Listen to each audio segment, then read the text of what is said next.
Niseme asante kwako wewe na wote ambao kila mara tunakuwa pamoja hapa Double Update, mtazamaji wangu. Hii ni ulimwengu wa siasa na ninachokuomba ni baki na mimi mwanzo mwisho. Kwenye hii recap nina vitu vitatu muhimu vya kukuambia, ikiwemo swala la rubani ambaye alikuwa anawasafirisha Governor Wanga na Waziri Wandayi kufanya emergency landing pale Belgut baada ya hali ya anga kuchafuka. Sasa hivi tukikuwa tunaongea stories zingine tofauti, nitakupa footages, nitakupa pictures tofauti ili kila kitu kieleweke. Lakini pia on the other side, Sifuna na timu yake nyumbani kule Bungoma wamezungumza na vyombo vya habari na kuwaonya kabisa viongozi kutoka Homa Bay ambao sasa hivi wanadai kwamba hawawezi wakaruhusu mkutano yoyote ifanyike kule. Na sasa hivi tunatarajia kina Sifuna kuingia Homa Bay, na ndo rally watu wanasubiri sana, kwa sababu pale Homa Bay mara nyingi kuwa na vita sana. Lakini on the other side kule Naivasha mambo haya kwenda vizuri hivyo ambavyo mliona, lakini inadaiwa kwamba kuna baadhi ya wabunge kutoka huko Mlima Kenya ambao walikasirika kweli wakaondoka hata kwenye mkutano baada ya ODM kupitia Simba Arati kudai kwamba wao mwaka 2027 wanataka nafasi hiyo ya unaibu wa rais, ambao pia nilikwambia mtazamaji wangu Ruto anaipigia hesabu, na kiukweli kinachoonekana ni kwamba kama akimtoa Kithure Kindiki mambo yanaweza yakaharibika big time. Kwa hiyo kwa upande wake kama president anahisi anaweza akawapa tu slots za cabinet secretaries viongozi wa ODM, lakini sio hivyo ambavyo wao wanataka kupata nafasi ya unaibu wa rais. Kindly like the video. Wewe ambaye tayari umelike, asante. A very big shout out popote pale ulipo. Wewe ambaye bado haujasubscribe na tutapatana kwa mara ya kwanza, karibu, make sure una subscribe.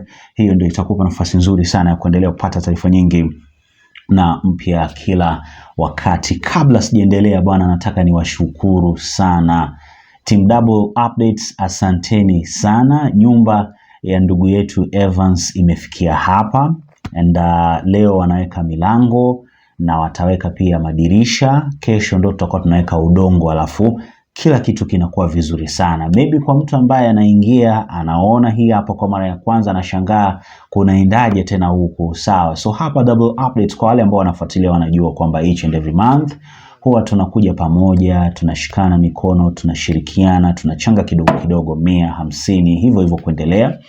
Alafu tunaweka pamoja, tunaingia mtaani, tunawasaidia watoto yatima au watoto walemavu. Yani mwezi huu hapa tukifanya mtu ambaye ana ulemavu, next tunaenda children's home, na hivyo pole mara moja tunaingia mtaani, at least tunaacha alama pia, au sio? So Evans anakuwa miongoni mwa watu walemavu ambao wamepata nafasi ya kusaidiwa na Team Double Updates. Na team hii hapa ni nyinyi ambao mnanitazama ndugu zangu. So siwezi kufanikiwa, sio hela zangu eti natumia kujenga nyumba kama hii, hapana.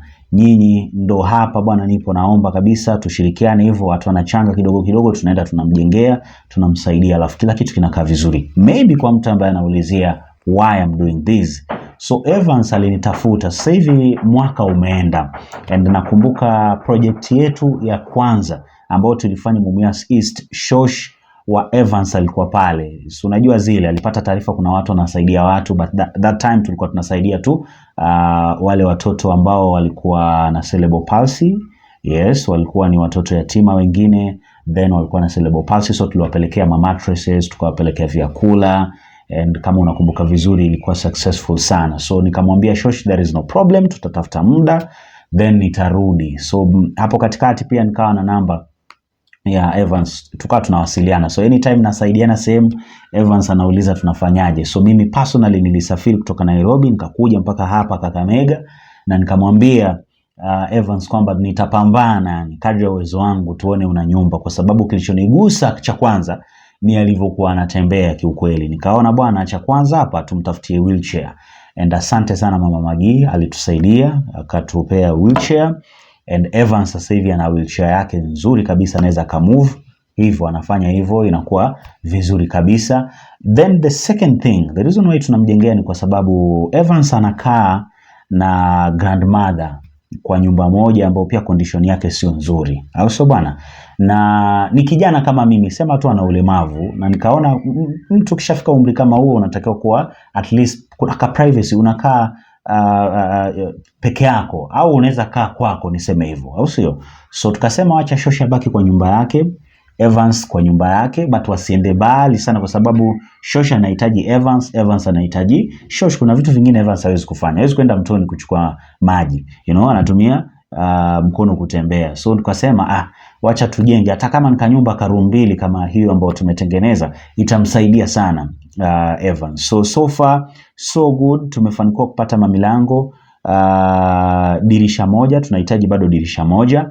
And kwa mtu ambaye anaweza kapata mattress, jamani, tunaomba mattress, vyombo, hivi vitu vya kawaida tu, kama mtu anaweza kapata na yuko within Kakamega, just call me, nitashukuru sana. But kwa mtu ambaye anatazama na yuko mbali na anaweza katamani hata kununua mattress hata 5,000, 3,500, mattresses zipo. So ni ina depend na gani wewe unaweza katamani kumnunulia Evans. Then vyombo, vitu vya nyumba tu.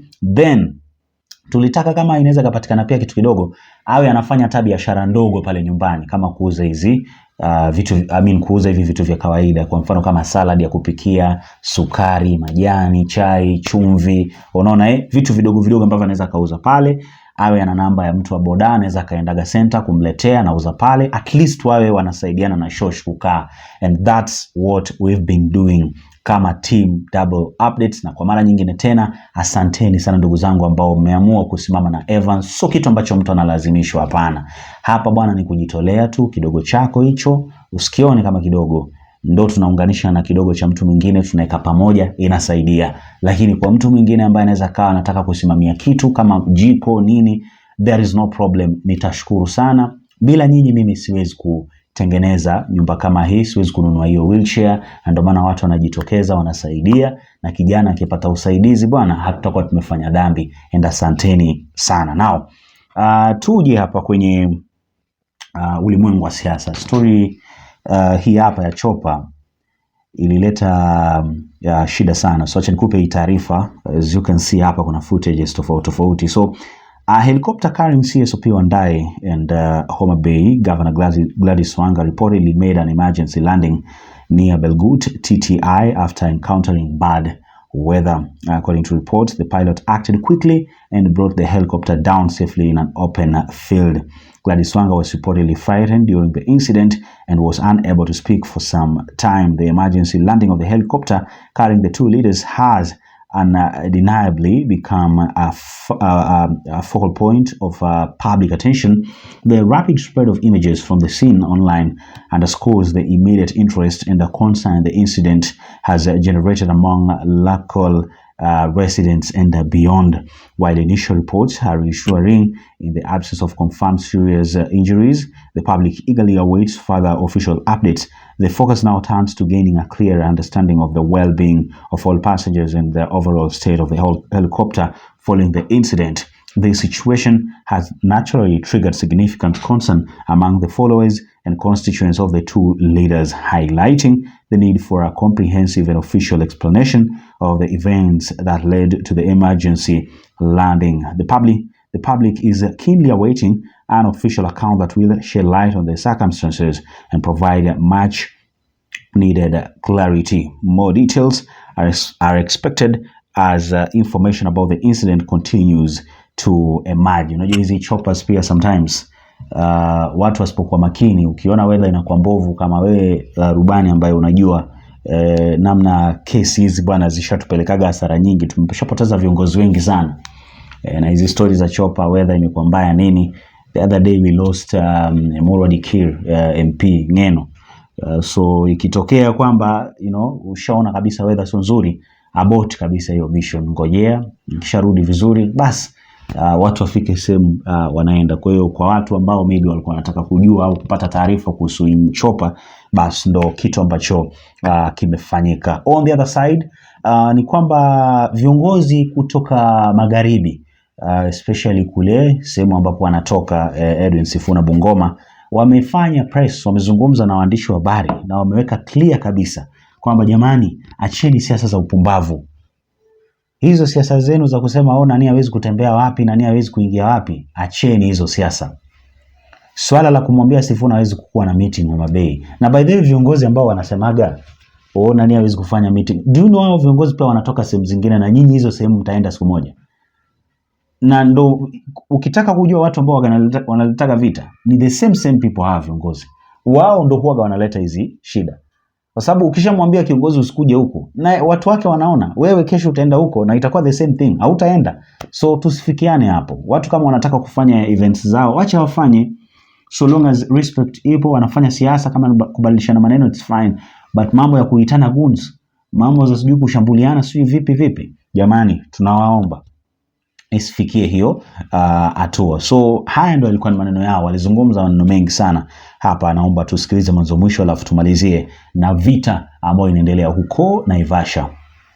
So as leaders of this region, we want to take this time and thank our people. We want to thank the people who supported us, the media that kept Kenyans' life. You know, we cannot finish this speech if we don't thank the media. That actually kept us live from day one to the last. Social media stations, I can't mention all of them, K24, it kept us throughout active. That is what we have come here to say. Thank you very much. In the same breath, I want to tell the people of Homa Bay that we are going to have a rally in Homa Bay on 16th. This issue we are hearing of divisions and warnings from elected leaders in Homa Bay that Linda Mwananchi cannot have a rally in Homa Bay. Please, we are coming for that rally. We want the IG to ensure that peace is everywhere in this country. There is no part of this country that is not governable. So Linda Mwananchi is going to Homa Bay. We've had a lot of issues coming up. An elected leader saying that if he sees you with a t-shirt of Linda Mwananchi, will deal with you and destroy that t-shirt and deal with you properly. That person belongs to the jail. If they are serious on security, that person who said belongs to the jail. And also in Nyanza, you know, the Luyas and the Luos have coexisted for so long. The Subas are part of us. The Luos have married the Luyas. Our sons and daughters are there. In this part of the country, the Luos are married here. We are coexisting. We don't want the governor of Homa Bay to use the 16th of this month to spoil the marriages of people in this country. I'm trying to say to coexisting together. People are married. Because if Edwin Sifuna goes to Homa Bay and you stone him, what do you want to believe the people who come from Homa Bay and are doing business in Bungoma and Kitale? What do you expect? We want to coexist like you have been coexisting before. And we are coming for that rally on 16th without fail. Because Homa Bay is part of Kenya. You cannot steal a party from Sifuna and also steal the audience from Sifuna. We shall live with you the party, but we shall acquire the audience. They are coming to Homa Bay. Those are things we expected to handle and speak about today. And we are also asking the President of the Republic of Kenya to clear the confusion he's putting in the Ministry of Education. And he must clear it this evening, because on 25th of August this year, students are joining universities. And parents are totally confused because he said that those students who are going to join universities will join free, that he will take care of everything. Now they are talking of those students going for collateral loans, commercial loans. Can you, President, come out clear and tell these parents? Because the moment you say that it will be free, parents relaxed. They're not looking for money. Mr. President, we don't want to make this a big lie, like you lied to Kenyans. President of the Republic of Kenya, you lied to Kenyans that you are going to Singapore and you lie to Kenyans that you are staying in 2060. We don't believe in Singapore, that is fake news. And we don't believe in 2060, that is fake news. Because this evening, Aluya, Aluo, Agikuyu, and any other person is missing supper. That is the immediate problem. Is missing school fees. That is the immediate problem. You have nowhere, you have no house to pay. That is the problem. So you can't tell us 2060 when this evening we are lacking food. We need those immediate functions done by this government. We have our respected Mwazes who have reached, we call them the Luya political ancestors. Honorable Atwoli, what you are remarking on the youthful leadership of this that's going to take over this country is really unfortunate and uncalled for from a person of your age. I never knew that the fools also grow old. We believe that the youths are going to take over this country. We are going to have a youth who is going to be His Excellency the President. He's going to plan the youth to take over. You cannot tell us that the work of the youth is to go and pick a gun, join the army, and atulinda inji. By the way, Atwoli, tutalinda inji tukiwa State House. That is the decision we have made. And I want to thank the young generation of this country for accepting without coercion to support Edwin Watenya Sifuna. We may not be having money, but we are moving. We have gone over 16 rallies, more than those who have money, and they have not gone for 4 rallies. And the Kenyans, we want to thank Kenyans. Our pay bill is open. Thank you very much, Kenyans, for giving us that money. You know, when you give us 12 million, if we divide by 2 million, those are 6 rallies. So as we talk today, Kenyans have paid for us the Homa Bay rally, they are paid for us the Meru rally, they are paid for us any other rally that we are going around the next 6 rallies. We are comfortable and we are coming, and you can see we are very energetic. This energy today is 8th. We are marking exactly 1 year from now. We shall be occupying State House, and the moment we shall go into election on the 10th of August, all Kenyans will be asked to find their own transport to Nairobi, because we are going to swear in Honorable Sifuna before noon. Before noon. So that they can make corrections. We have a problem, the ailing education sector and the ailing health sector. We want to pluck those things out and allow Kenyans to live like other people in the world. So those are things we are talking about. Registrar of political parties, get warned from now that if you don't give us Linda Mwananchi name, we have organized pastors and bishops. We are going to hold national masses at your office every day from Monday to Monday, from evening to the midnight, until you will give us that name. And we are giving you only today and tomorrow to release for us our name, Linda Mwananchi, or else we shall call the Wananchi themselves, those Linda Mwananchi, the Wananchi, to come and demand their name. That is our name. You cannot backdate later to 2024. By 2024, there was nothing like Mwananchi, Linda Mwananchi. We began Linda Mwananchi recently. You take a letter, register it, backdate to 2024, and not use it. Kenyans are digital, and you are handling the youth who are very digital and very bright. We have done close to 22 rallies in 3 days. That is something most of our senior leaders have not done.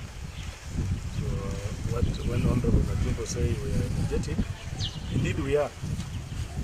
Yesterday we did 11 rallies. I'm sure Atwoli cannot do that. So I want to thank our people, media, yourselves, my brother said, particularly K24. Because on top of all the media people who are airing it live, K24 had it live from morning to evening for the 2 days run, 3 days run. So we want to thank K24. It's become a partner of Linda Mwananchi. Because ours, Kwekwe and Lupao himself, we want to thank you. We want to thank the young guys, content creators, the youth, women, aspirants of various seats from MCS, women reps, MP, governor, senators, and we want to thank His Excellency himself for that energy. You know, it's not easy. At Matete, people are almost saying, no, we can't go to Lumakanda. But we say, no, if people are waiting for us, let's go. The crowd that we saw in Lumakanda, it is unimaginable. My fellow Kenyans, this is unimaginable. This is a moment that Kenya has never seen. The closest was 202. And when we started 202, you remember, Omolo was just merely alone in this region. Most of the MPs, just like now, they had been bought by the regime. And he was moving around by himself. When the election was done, only one survived. And that is Okemo, and Okemo because he was his uncle-in-law. So we are definitely, from what we saw from the region, it's encouraging. Secondly, I want to appreciate our presidential candidate, because he's tackling issues. Issues in Western Province that are bedeviling our people. Issues from industries, collapse of industries. Mumias is collapsing. Zoya is collapsing. And who is doing this business? It's William Ruto.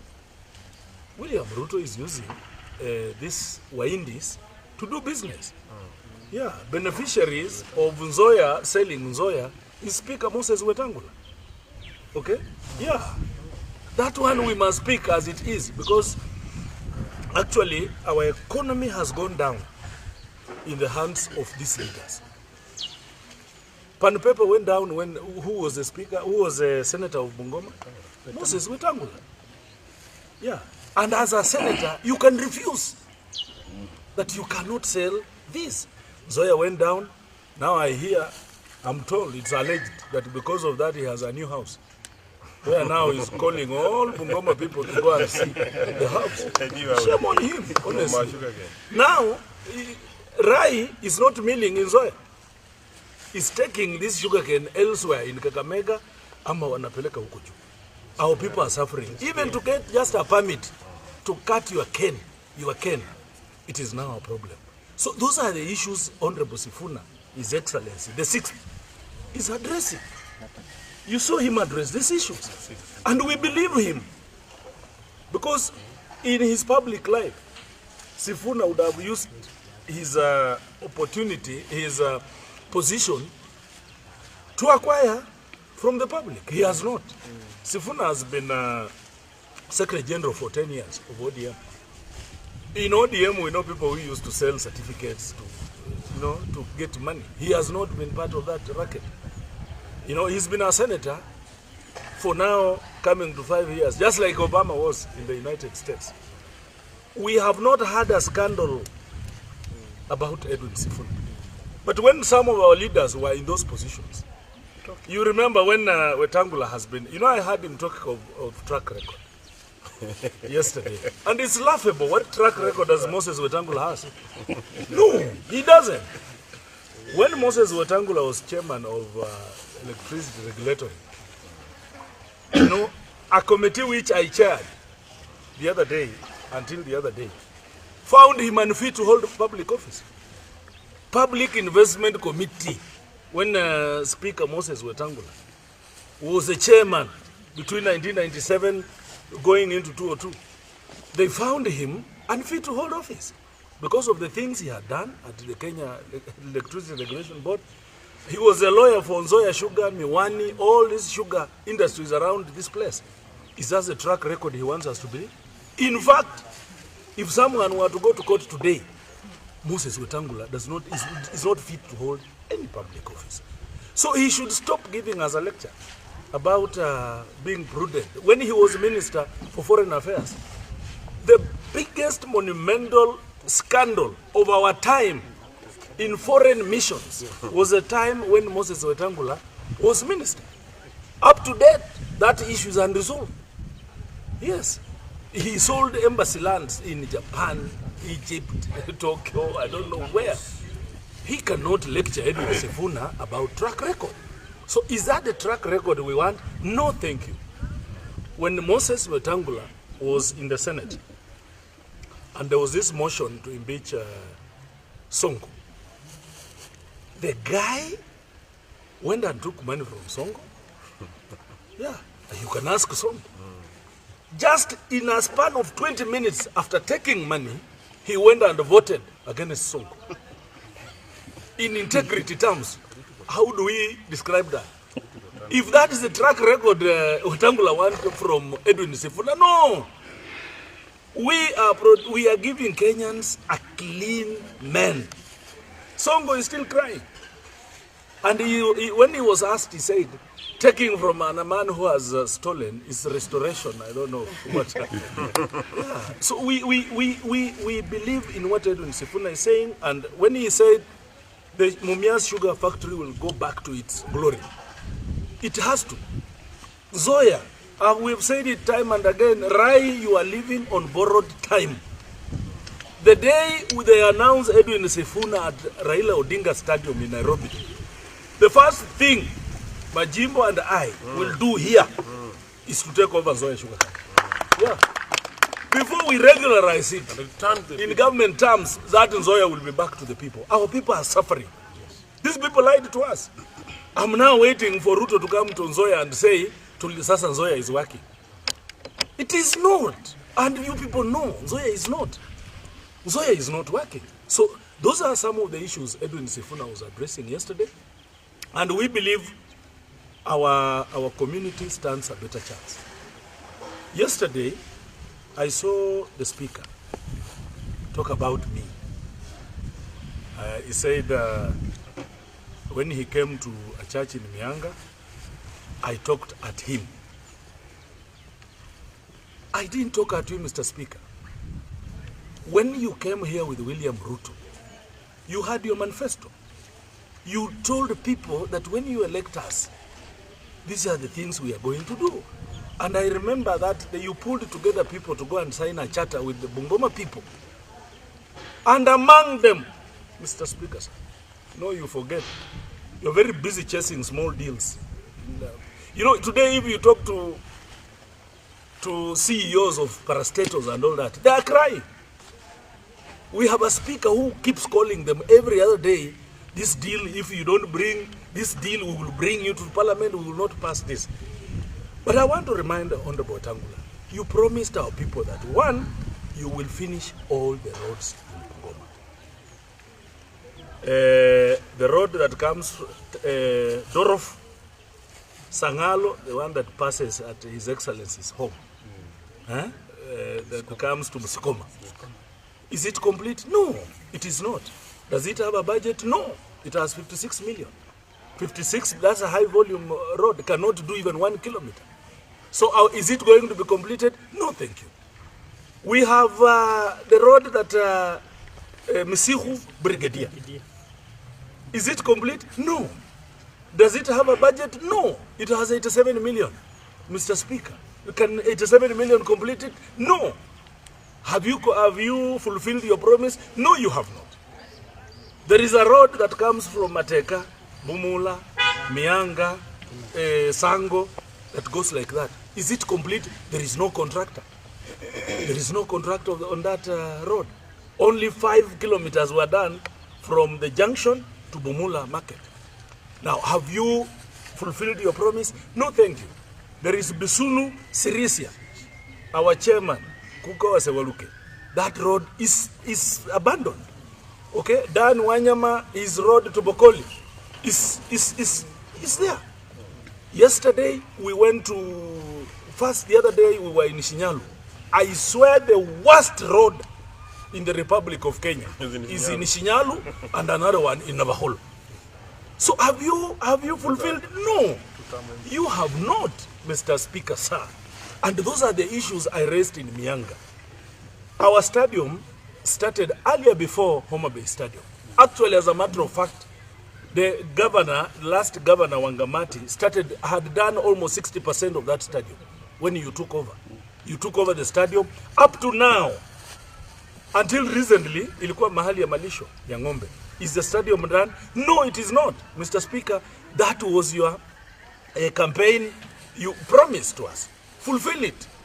Airport. You know, every time Speaker addresses the airport, he says 3 months. 3 months. You saw the other day the chairman of Kenya Airport Authority was at Webuye. 3 months. Now, have you fulfilled? No, you have not. Mr. Wetangula, you have not.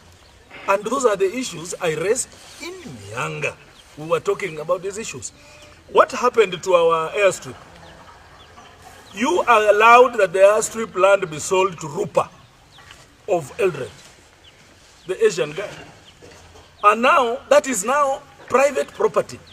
How do you go to State House and start saying you are doing a 12th floor when you are up there, you can see Sugoi? When a resident of Bungoma sees Sugoi, does he eat? Does he take their children to school? Yeah? And you see Tororo.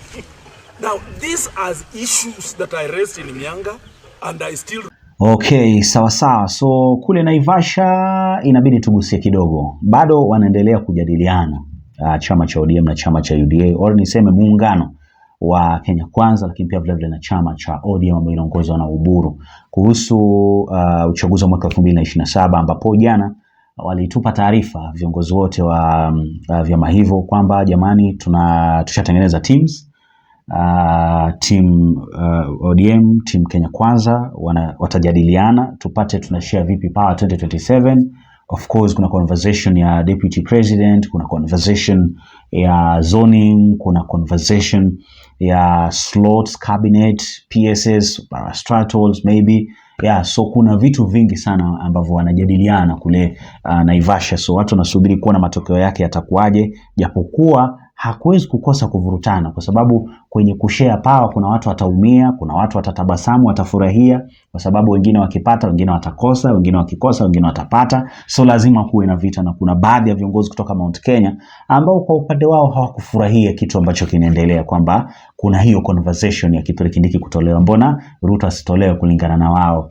Huyu mkimtoa inamaanisha mtakuwa mmemkatia kabisa hiyo dream yake ya kuendelea kupambana, kwa sababu ukitoka deputy president utakao kupanda juu, lakini wewe kutolewa ukishafika level ya deputy president unatolewa, then inamaanisha utakuwa umeshushwa. So kidogo hapo viongozi kutoka Mlima Kenya walikuwa wanasema jamani, hiyo sio kitu kizuri, haitakiwi kwenda nini, haitakiwi kwenda hivyo. In fact the best you guys mnaweza mkafanya ni kupambana ili Kithure Kindiki asitolewe. Kama akitolewa inaweza kaleta shida kubwa sana. I don't know kwa upande wako hii hapa unaizungumziaje viongozi kutoka Mount Kenya kuwa na hasira kwamba kuna conversation ya mtu mmoja kutolewa? But again, I don't know kama unaweza kaelewa pia wana ODM ambao wanahisi kama bwana tunakuja pamoja inatakuwa kuwa 50-50.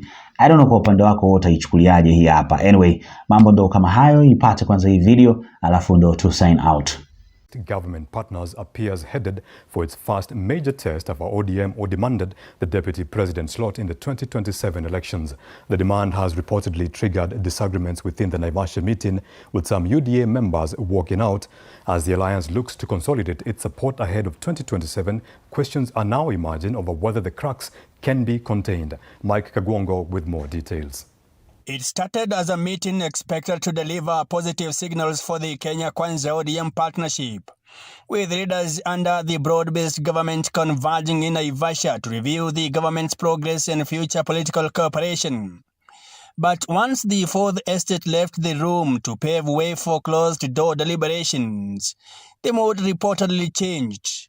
Kisii Governor Simba Arati said to have proposed the ODM be considered for the deputy president position in 2027, a demand that did not sit well with a section of UDA members, especially from the Mount Kenya region, who reportedly walked out. Ingawa kuna kashida kidogo kwa sababu kila grupu inataka iwe makamu wa rais. Naomba watu wa Mount Kenya tuungane pamoja. It was not tenable and he was not able to work with the person he chose. He chose another person. you know, it is not us who choose. So even in this scenario, it is him because he is a presidential candidate. I'm not running as a president. With barely a year to the next general election, sources say some UDA allies are unlikely to embrace the proposal, particularly as sections of the Mount Kenya legislators remain confident that President William Ruto will retain Deputy President Kithure Kindiki. All that they didn't get anything, but in this arrangement, they have ministers, they have PSs, they have positions in parliament, and they have said now moving forward to form the government in. The two sides have now proposed a 5-member committee drawn from Kenya Kwanza and ODM to oversee their demands, including implementation of the 10-point agenda signed 2 years ago. ODM proposed Isaac Onyuge, Mariam Abdullahi Mbaruk, Leonida Kerubo Omuse, Engineer Kare Orege, and Professor Bernard Muok. ODM Executive Director will serve as an ex-official member. Kenya Kwanza, on the other hand, has picked Emmanuel Nzai, Dr. Daniel Mwai, Bramwell Simiu, Mohamed Hassan, and Dr. Cecilia Ngetich. UDA Executive will also serve as an ex-official member. The meeting also reviewed government's milestones, with President William Ruto maintaining that his administration is delivering on its promises to Kenyans. One, regional interests, diversity, ethnic interests, and other interests that would matter to the country. So I think that it's a debate that is just beginning. What remains now will be whether the head of state will be able to calm the storm within the ruling party UDA, even as the country gears up to the next year's general election.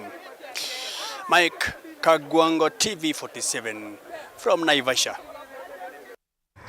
All right, so day 2 wako Naivasha, hatujui watamaliza vipi, lakini nilishawaambia Ruto hapeani slot ya deputy president kwa ODM. Hiyo nimewaambia mapema kabisa.